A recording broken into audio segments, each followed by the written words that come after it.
Всем приветик! Сегодня отличная погодка, солнечный денек, плюс 16 градусов, представляете? Довольно теплая погода для зимы. В этот день я приехала в музей, точнее на выставку, и мне понравились некоторые места в этом районе. Я решила вам их немножко здесь поснимать. Посмотрите, какой красивый мурал на здании. Что-то мне напоминает. Или напоминает мне мурал из зданий в России.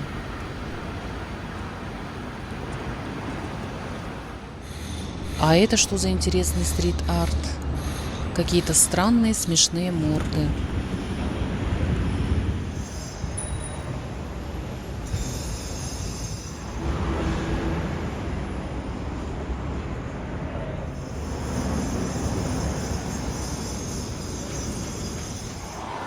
Рядом идет огромная стройка, поэтому если вы слышите грохот, шум дрели и инструментов, это все оттуда. Зато посмотрите, какое небо ярко-голубое. Вода спокойная, гладкая. А вот и тот самый музей, который я сегодня решила посетить. И, конечно, беру вас с собой. Эта выставка посвящена архитектору Антонио Гауди. Я покажу вам только самые интересные моменты и коротко расскажу главное. Долго в музее вас держать не буду. Гауди вдохновлялся природой и превращал даже обычные архитектурные детали в живые формы. Вот, например, дымоходы в парке Гуэль.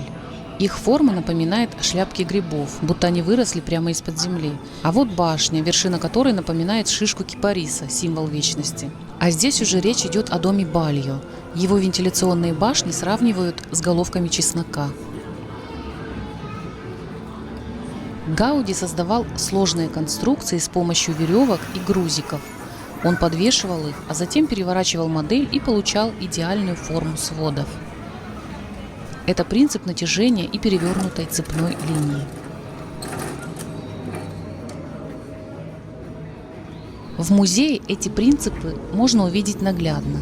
С помощью пульта меняются параметры, форма окон, пропорции, изгибы фасада, и здания на стене трансформируются в реальном времени.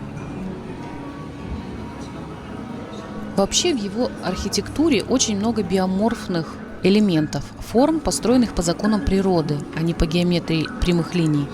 Они напоминают кораллы, кости, соты, застывшую лаву, пчелиный улей. Для Гауди природа была идеальным инженером. Он не просто украшал здания, он заимствовал у природы ее конструктивную логику. Вот, например, дверь из дома Бальо. Она выглядит так, будто ее вылепили вручную. Поверхность не плоская, а живая, текучая, без прямых линий и углов. Гауди также глубоко изучал готическую архитектуру, ее вертикальность, витражи, стрельчатые арки, свет как духовный элемент. Но он не копировал готику, а сделал ее более пластичной и органичной. А здесь показана повседневная жизнь той эпохи, быт буржуазной семьи, социальный контент времени, в котором жил Гауди.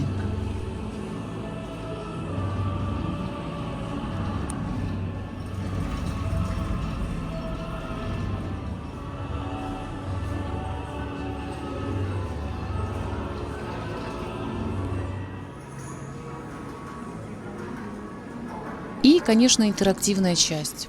Посетители могут сами раскрасить дракона в технике тренкадис – мозаики из разбитых кусочков керамики. С помощью пульта можно менять цвета мозаики. Каждый создает свою версию. Это интерактивная инсталляция, которая позволяет буквально прикоснуться к принципам Гауди.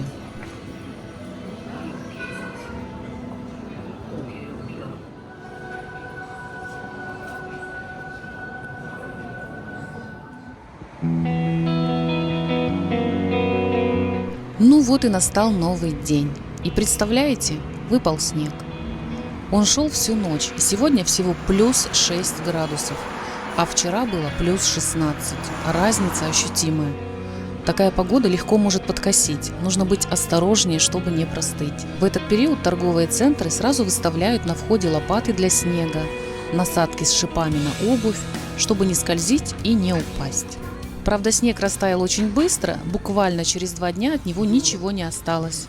И снова плюс 12. Отличная погода. А я сегодня в секонд-хенде решила спокойно пройтись по магазину, посмотреть, что здесь интересного, и показать вам примерные цены и состояние вещей. Начнем с посуды. Вот милые тарелочки. Совсем недорого, буквально за копейки. И даже есть клеймо мастера или производителя. Жаль, что их всего 2. Если бы был полный сервиз, было бы интереснее.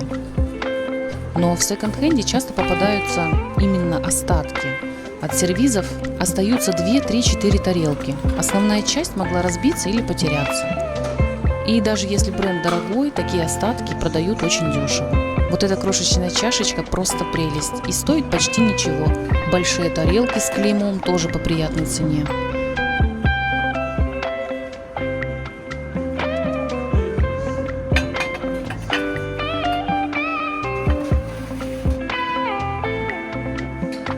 Вот интересная тарелка, я бы ее взяла.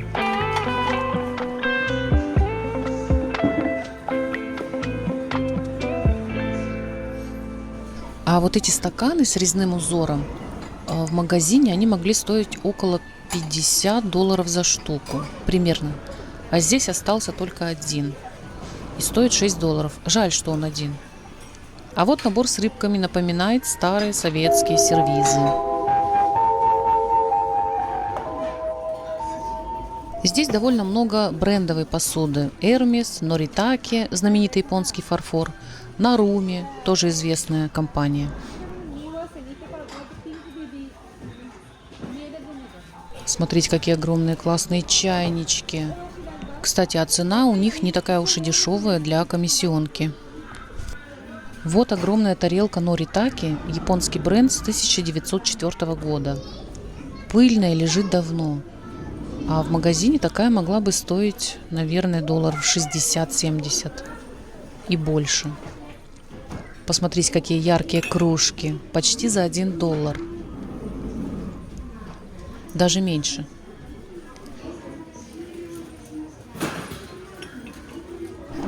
Вот кружка с Моцартом. Главное, ничего не разбить.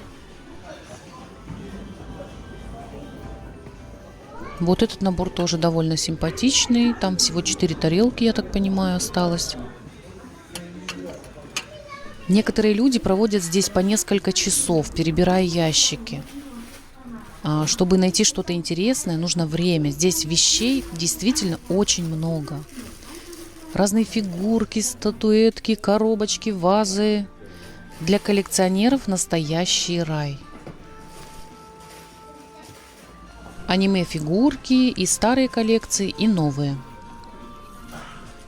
Смотрите, сколько здесь фигурок. Я, конечно, не коллекционер таких фигурок, но у многих японцев в доме видела специальные шкафчики только исключительно для фигурок.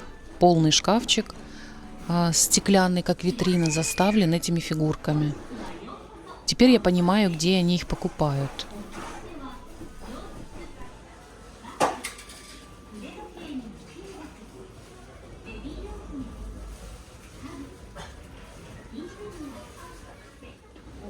Машинки, поезда. Кстати, вот эти модели поездов, они дорогие. Даже в секонд-хенде стоят около $200. Новые могли стоить 600 и больше.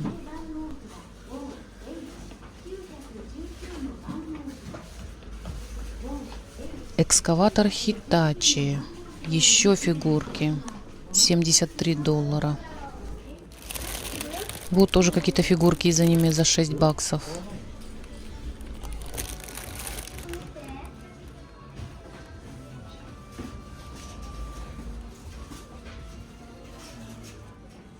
А вот этот шкафчик привлек мое внимание.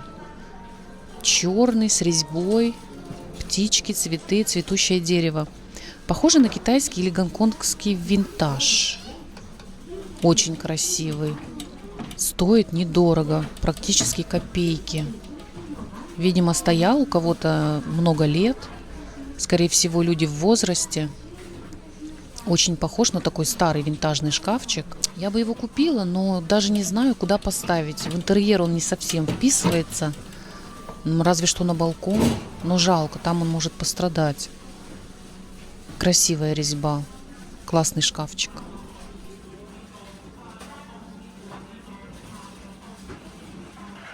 Блин, какой красивый шкафчик. Надо еще подумать. Может, похожу сюда несколько дней подряд? Далеко ехать, правда? Если никто не купит, возможно, заберу его себе. А вот картина. Даже в комиссионке цена не маленькая.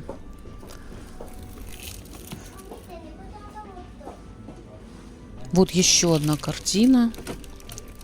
Такая тяжелая. Похожа на акриловую живопись.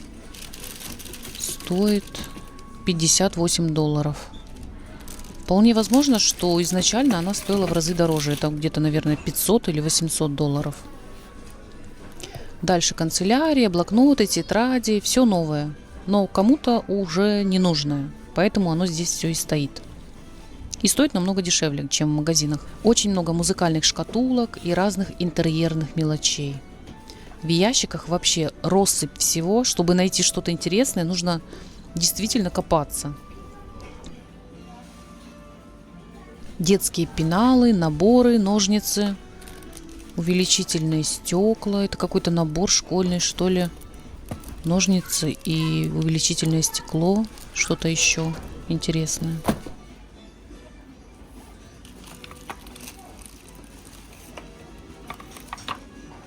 И для художников здесь вообще рай. Палитры, материалы. Вот этот набор карандашей мне понравился.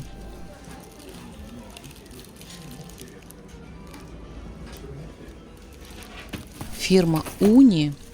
Огромное количество оттенков. Классный набор. Но даже для секонд-хенда цена все-таки не самая низкая. Видимо, он совсем новый. А это набор перьевых ручек с чернилами. Интересная находка.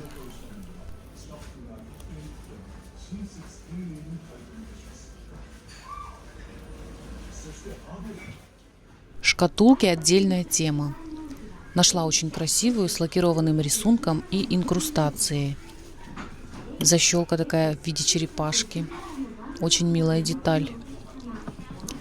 Похоже на шкатулку из красного дерева для украшений или мелочей. Стоит около $14.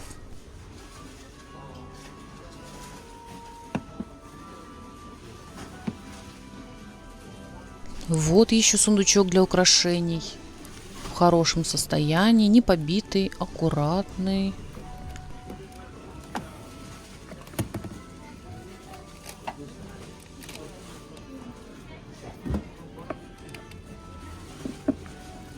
И даже есть маленькие ключики. Значит, замочек рабочий. Очень милый. Состояние, кстати, просто отличное.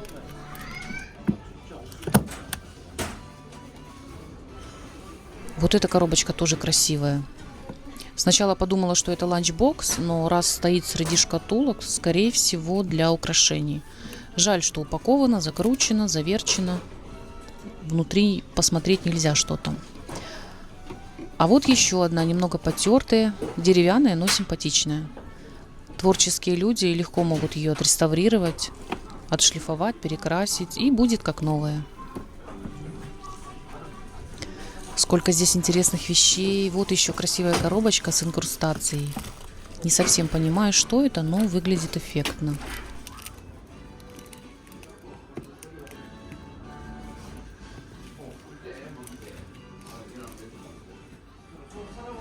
А вот еще один шкафчик классный, небольшой, для мелочей.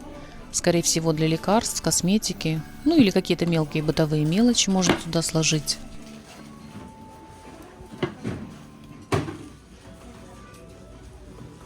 Сколько здесь красивых ваз. Главное, ничего не разбить. Эта ваза очень красивая, но не очень устойчивая. С такой красивой богиней. А вот еще одна. Симпатичная, недорогая, без сколов и трещин. Вполне можно куда-то пристроить. Хорошая, кстати, устойчивая ваза. Вроде бы зазубрин никаких нет. Стоит копейки. И еще одна вот эта интерьерная, стильная. А вот деревянный дедушка, похоже на божество, приносящее удачу и изобилие. Видимо, где-то стоял годами, и его решили продать за копейки.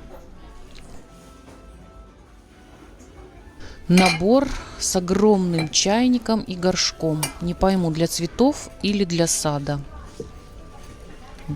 Есть клеймо на дне. Какой-то мастер изготавливал.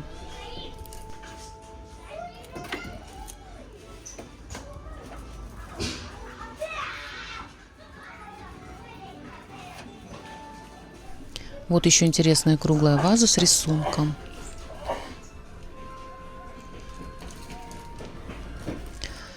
И если кто-то коллекционирует статуэтки Сваровски, здесь есть что посмотреть. Вот керамическая швейная машинка, тяжелая, даже поднимать не буду. Похожа на чайник в форме швейной машинки. Интересная идея, цену так и не нашла. Очень тяжелая. Шкаф может просто развалиться, если ее поставить. Для чего, интересно? Неужели это чайник? Вряд ли. Вообще, сколько здесь мелочей. Просто фигурки, фарфор. Сколько здесь фарфоровых фигурок. Собака, корова, сова, лягушка. Всякие драконы, охранники. Каждый раз возникает вопрос, куда люди все это ставят? Можно ведь так захламить квартиру. Все красивое, реально. Все хочется взять, поставить, но куда это все ставить? Вот милый колокольчик. Всего $2 стоит. Но опять же, просто на полку.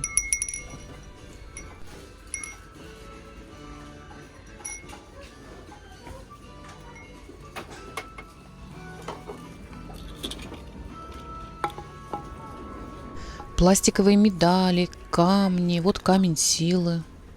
Окинавские фигурки.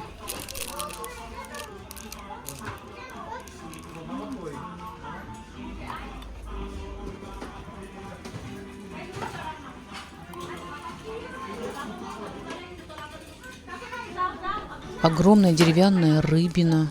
Цена, кстати, не дешевая. Возможно, ручная работа.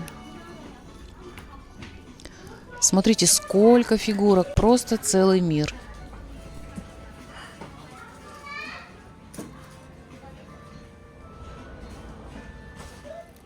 А вот этот набор меня заинтересовал. Состояние идеальное, но коробка старая. Интересно, пользовались ли им вообще?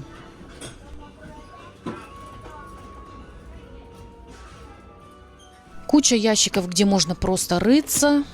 Там можно найти мелкие сокровища. Вот обычный пульверизатор пластиковый, меньше $1 стоит. Мячики-попрыгунчики.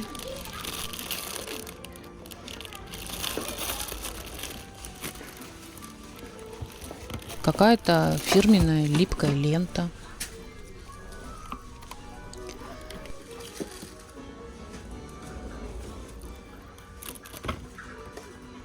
Для швей здесь вообще раздолье. Ткани, инструменты, ножницы, всякие отрезки, лоскуты. Кстати, хорошие ножницы, которые в магазине стоят $200, здесь можно найти за 20. Щелкунчики, солдатики, деревянные елочные украшения. Такие вещи стоят дорого, и даже в секонд-хенде цена остается приличной.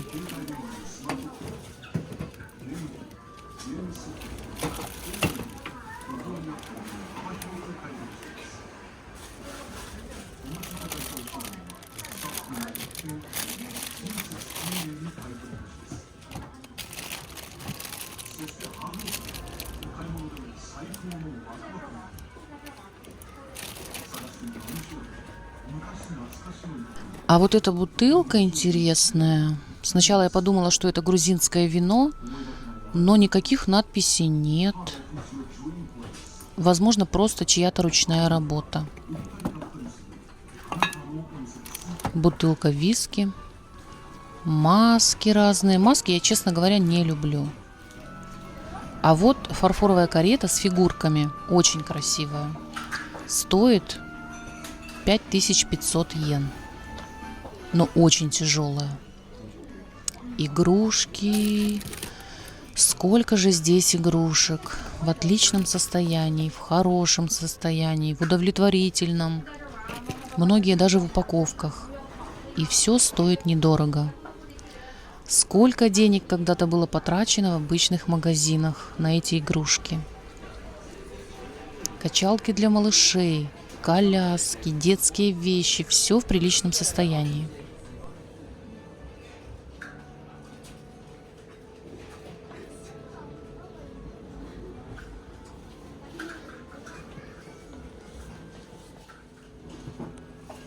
Дальше чемоданы. Цены очень разные. Есть за 100 долларов, есть за 10. Нужно смотреть состояние. Есть состояние очень хорошее, есть уже довольно-таки потасканные чемоданы, несмотря на то, что они какие-то брендовые или фирменные. Вот, например, дорожная сумка всего 3 доллара. Ну, почти 4. Меня удивило, что здесь продаются даже кремы и лосьоны для лица и тела. Маски неизвестной свежести. Срок годности не всегда указан, но кому-то нужно, тот берет.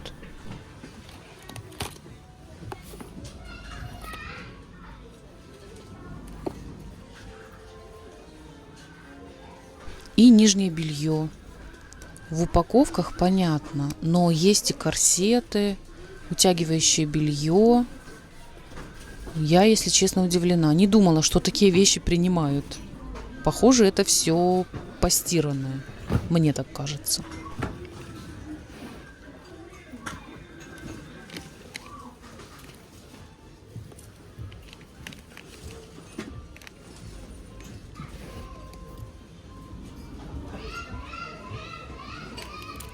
Так, а это что? Пудра Шанель. А, нет, это мыло. Мыло Шанель в кейсе. В мыльнице. Сколько разных коробочек, мелочей. Люди приносят все, чем больше не пользуются. Платочки, носки, зонтики. Все можно купить за копейки.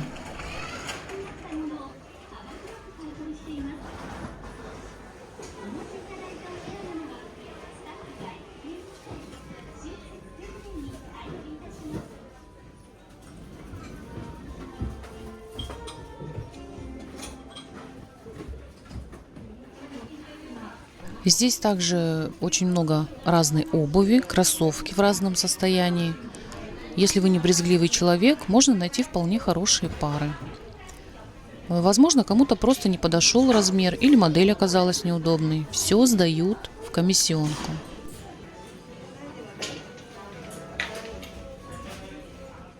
А вот в другом комиссионном магазине я увидела лимитированные кроссовки разных брендов. Смотрите, какая красная палитра.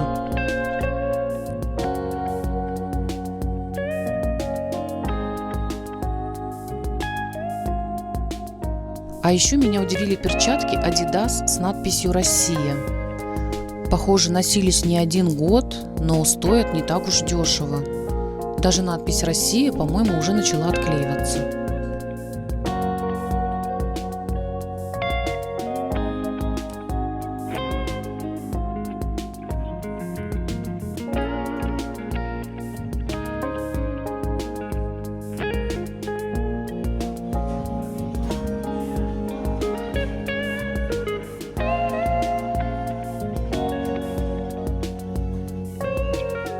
Сумки – это вообще отдельная история в комиссионках. Вот, например, Michael Kors практически в идеальном состоянии, но на ценнике написано «нет замочка». Видимо, утерян ключик или декоративный замок, поэтому сумка сразу уценена.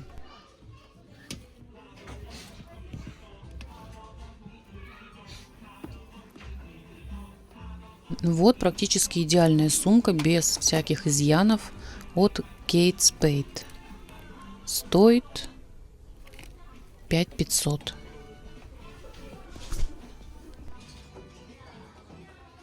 А вот Марк Джейкобс. На ценнике подробно указаны, есть потертости и пятна. В японских комиссионках вообще любят все честно описывать.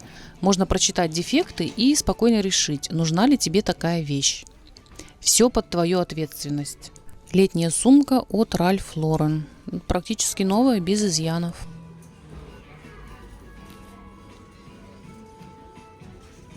Вот здесь написано «цепочка перекручена». И действительно, вот она, перекрученная цепочка. Плюс есть потертости.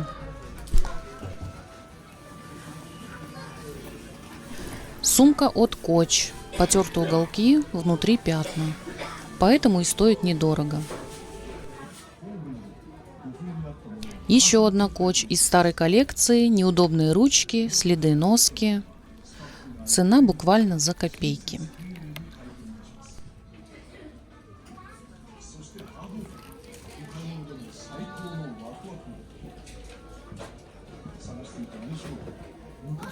Вот кожаная сумка Coach за 4400 йен. Видно, что не новая, но бренд все равно держит цену.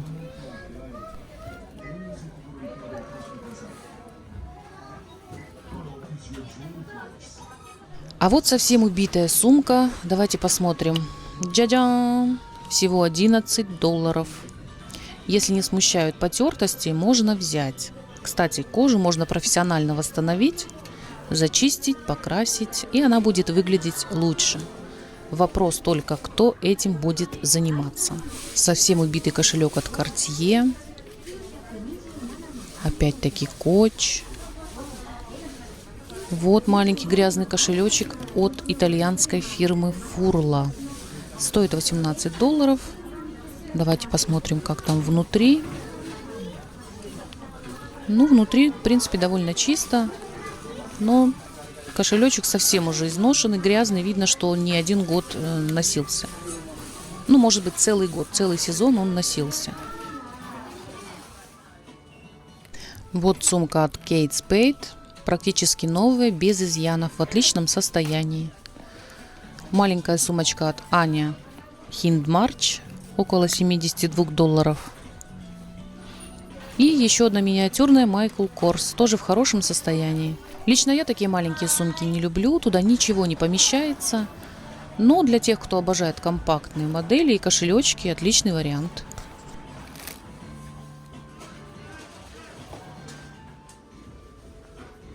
Посмотрите, сколько здесь всего.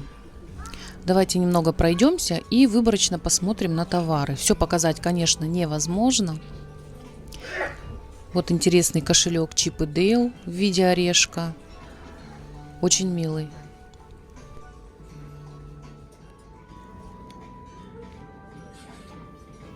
А это что за копилка?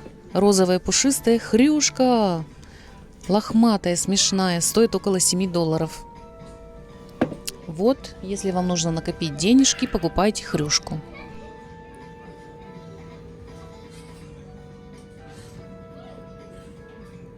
Пуховик для девочки. На ценнике указано, что есть пятна.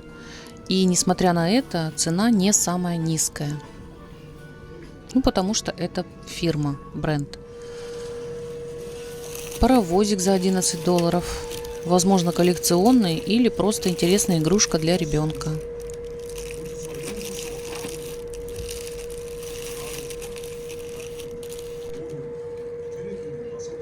Еще одна сумочка от Кейт в идеальном состоянии, без пятен и потертости, около $50. А это ботинки для мальчика. Видно, что надевали всего несколько раз. Цена около $6. Я заметила, что в Японии очень популярны сумки-авоськи. Маленькие тканевые сумки для магазина или повседневных мелочей.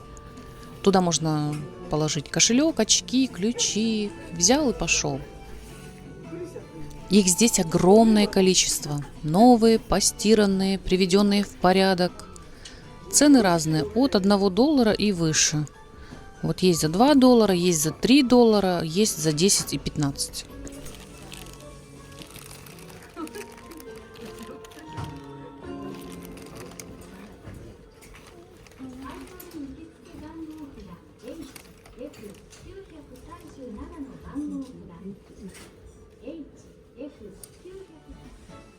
А вот это зеленое пальто от Armani. Честно говоря, цвет, на мой взгляд, спорный. Цена для секонд-хенда не маленькая, а модель, скорее всего, уже устаревшая.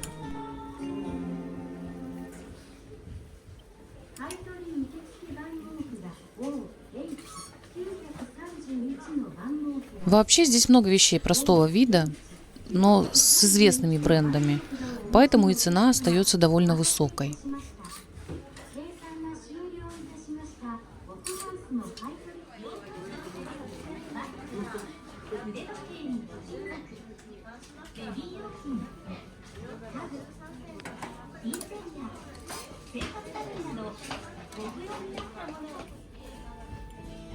А вот интересная сумка от Kenzo. Коллекция не самая новая, но выглядит вполне достойно. Цена около $50.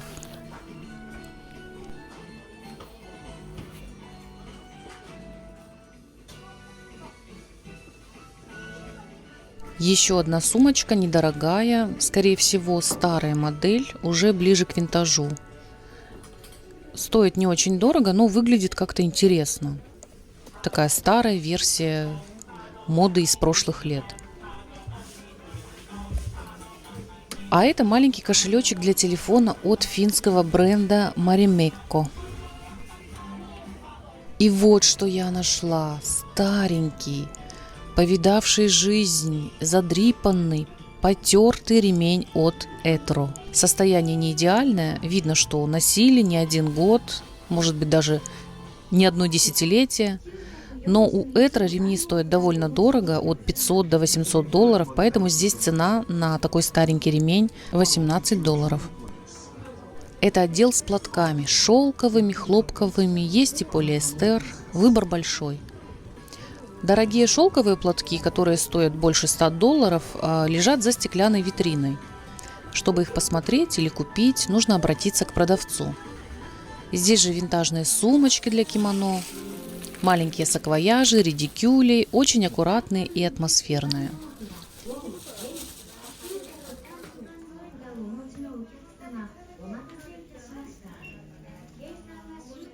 И самое неожиданное – это полотенца. Не знаю, новые они или просто постиранные, но надеюсь, что новые. Выбор большой.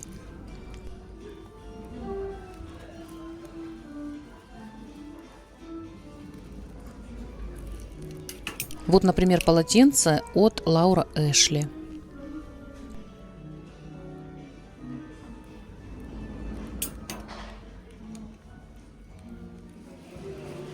Ну и куда без украшений. Посмотрите, сколько всего. Бусы, цепочки, кулоны. Но тут сложно понять, натуральные или камни. На ценниках ничего не указано, поэтому все на доверии. Нравится – бери, не нравится – проходи мимо. Здесь такая политика. Цена обычно невысокая, поэтому решаешь сам. Даже духи есть начатые, половина флакона, новые духи. В общем, если вам надоели духи, вы их можете сдать на продажу.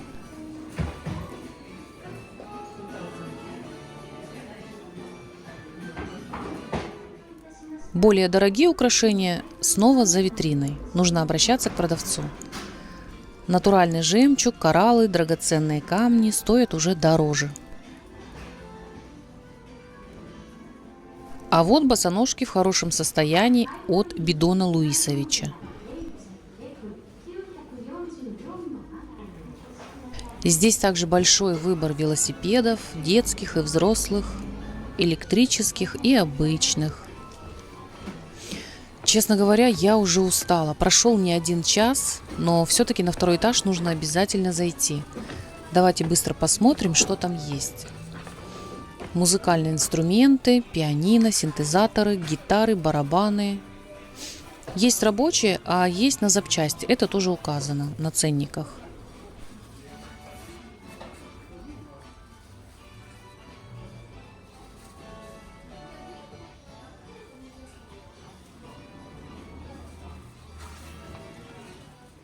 Здесь спортивный отдел, сноуборды, клюшки, лыжи. Есть в отличном состоянии, есть с дефектами. И все это честно прописано на ценнике.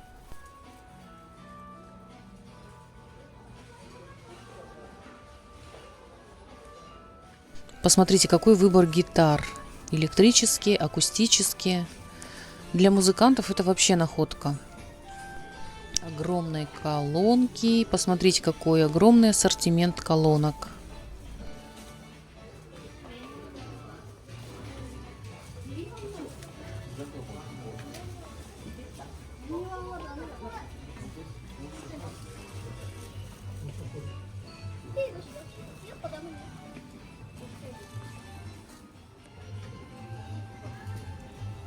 Очень много фотоаппаратов, камер, объективов. Даже вижу стабилизатор для съемки на телефон.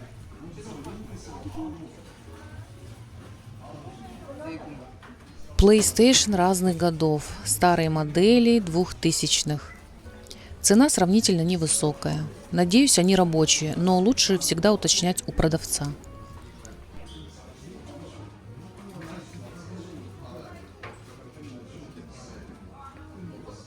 Лаптопы, мониторы, разные размеры, разные цены.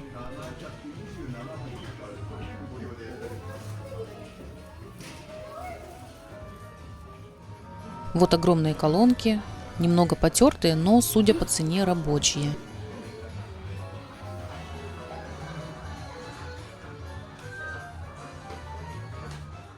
И вот неожиданная находка. Страшная горгулья. Лампа-горгулья. Интересно, где она раньше висела? Возможно, это винтаж 70-х, 90-х годов.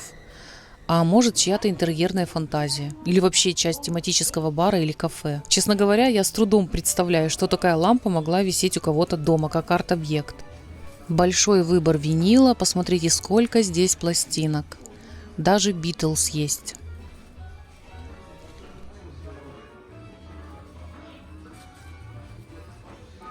Дальше бытовая техника, фены, щипцы для волос, все БУ. Гарантии, конечно, не на все. На некоторые товары дают 3 месяца. Если за это время что-то сломается, можно вернуть или обменять. Но есть позиции без возврата. Нужно внимательно смотреть ценник.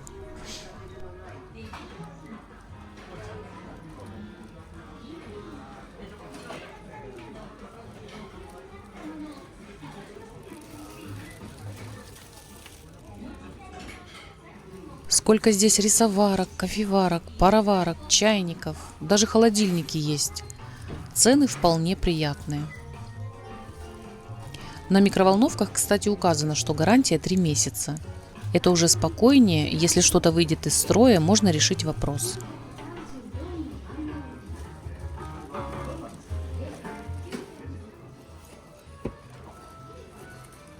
Вижу еще микросхемы, какие-то запчасти, отдельно клавиатура, розетки. Видимо, для тех, кто разбирается в технике.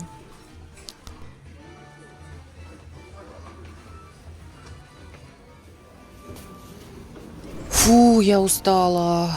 Уже стемнело и начался небольшой дождик. Погода стала прохладной и пасмурной.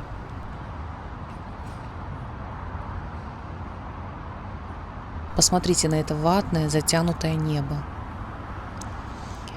Спасибо, что сегодня погуляли со мной. Надеюсь, вам понравилась эта прогулка по комиссионке, и вы не устали так же, как и я.